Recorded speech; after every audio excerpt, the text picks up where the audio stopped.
Ignition sequence start. 6, 5, 4, 3, 2, 1, 0. Liftoff. We have a liftoff.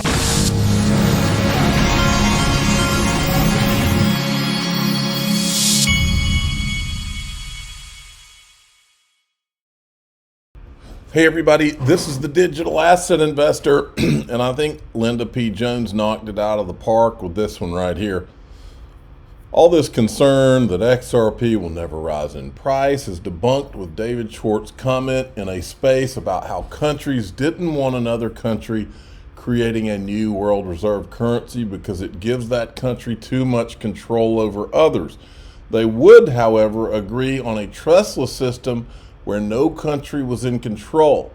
And he said if as a result a few people got wealthy, meaning XRP holders, it wouldn't be a problem. This is how I've always thought about XRP, as like the great compromise. This bridge currency that all these countries could test for, say, 10 plus years to find out, A, that it can't be hacked, B, that they don't have to trust each other. It would be the ultimate solution. All right. I think Linda Jones is 1,000% right there. Now, I don't normally highlight these things, but I want to highlight this one because this is how bad it is. This is a fraudulent account. It's at Digital Asset BNY. This guy has accumulated over 40,000 followers lying to the world about and saying that he's me when he's not. My account is at Digital Asset Buy, B-U-Y. This is an active liar who is trying to pretend to be me. These kind of people ought to be put in prison because it's a fraud. He's at Digital Asset BNY. Report this person's account in mass and get rid of them. All right, you want to know what's coming 2024 to 2026? Here's Chainlink talking about it. What we can see clearly, and we work with well over 40 institutions globally, is in 2024, and actually this began in 2023, but there's two things that are going to happen. One, live transactions. And what I mean live transactions is transactions that occur on a blockchain that have real value involved. If you're issuing a bond, it will be worth, say, let's call it $100 million of real value rather than testnet transactions. Some of these have occurred sporadically, but they've typically been in pilot environments. But the difference now is that we're shifting to production deployments. Particularly banks are taking the leading role in deploying their own platforms. Some that are relatively well-known globally, Goldman Sachs, Broadridge, which is a technical provider, and many others, including Citi and HSBC, have all made announcements around their particular tokenization platforms. They believe that this opportunity is coming. So 23, 24 is really about putting in that base level foundation. And what we see happening in 2024, 25 is catalyst transactions, not just one-off transactions, but verticals, particular types of transactions, starting to move real volume onto these particular platforms. So not just one-off transactions by any means. So one that is publicly well known is Broadridge and their repo platform. So they have over $70 billion of transaction value that goes through that platform every day. And that's blockchain based. And so this will just replicate itself over a whole range of other different verticals.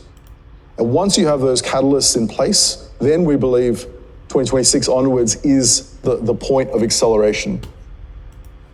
There you go, folks. It's going to be some exciting, what we can see clearly, and exciting times. Check this out from Thinking Crypto. Will the Bitcoin ETFs change the 80-20 investment role to 60-30-10, with 10 being crypto? Listen to this. Do you anticipate maybe in the next 5 to 8 years that we see a 60-30-10 portfolio split where 10 is allocation to crypto and digital assets? Right. So I think in the aggressive portion of the portfolio, you'll probably start to see those types of configurations emerge fairly quickly. I think for the more moderate, you might see a 1 to 2% type of allocation initially. And then for the conservative, they will still kind of keep away from these assets. because of the volatility. But as we're already seeing with Bitcoin, once this money starts to come in and these market mechanisms around keeping the relationship between the spot asset and the index ETF in sync, volatility tends to go down. So I think that as the volatility in the whole ecosystem goes down, it will become more and more included as a regular part of portfolios. Do you anticipate maybe that sounds in the pretty next 5 interesting to 8 right there, if years you ask me. that we Okay. Now here's another interesting clip that I saw going around this morning. Let me see if I was having some trouble playing this one. That we're looking to kind of support. And what is kind of shifting is this principle of utility. Jeremy Allaire, who's Circle's CEO, the issuer of USDC, made a lot of comments about this recently, saying that the next age of crypto needs to be the age of utility, where there's real use cases that make sense to people, in their kind of day-to-day lives, things that like Jess is building at checkout.com.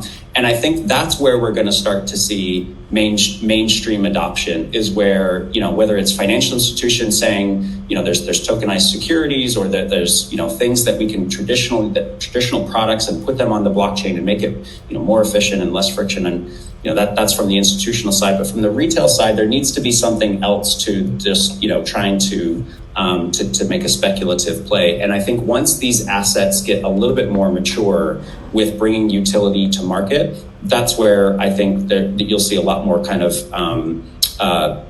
foundational kind of, flourishing in a way that really matters to people. Okay. Now, Cowboy Crypto, who is the official cowboy of the Digital Asset Investor channel, he does not take vacations apparently, because he found this this morning on I guess Gary's. I think he found it this morning. Let me look down here. Actually, this is from January 10th, but I saw it for some reason. I saw it going around today. I don't know if somebody revived it or what. Nothing to see here. Just Gary Gensler meeting with the CBOE, who acquired Joseph Lubin's ErisX. Right there. I think Gary owes a lot of people an explanation about what his relationship is to everything going on with Ethereum, because he will not tell you whether Ethereum's a security. Here's Byron Donalds, who's one of my favorite congressmen. Listen to what he says.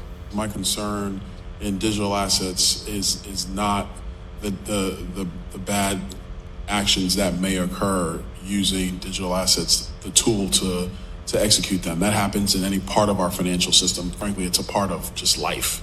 I think the other concern is, do we use this new technology and do, unfortunately, what Washington tends to do, over-regulate to effectuate an outcome and stifle the industry, frankly, in its infancy. So with that, I yield back. All right. Chad Steingraber has been all over it. Never in the history of crypto or Bitcoin has $500 million of new money brought into the space per day until now. You've been played by the best player on the game board, BlackRock. I think he's saying basically BlackRock is in the process of gaining control over Bitcoin. I think that's what he's really getting at here. And I think that was probably the play. That's the funny thing, is all these Bitcoin people are down with the banks. And the second the banks said, hey, we want to do ETFs. Oh yeah, this is great, awesome for Bitcoin. And all it is them gaining control over Bitcoin. Now, this was an interesting video going around today. This is about auto bridging and pathfinding, the XRP ledger. There's a whole website for this. If you go on to, here's the link right here, but if you go to YouTube, Ripple X, I think is where, or maybe it's the XRP Ledger Foundation. They got a whole library of videos, but this is one clip that's interesting. Watch this.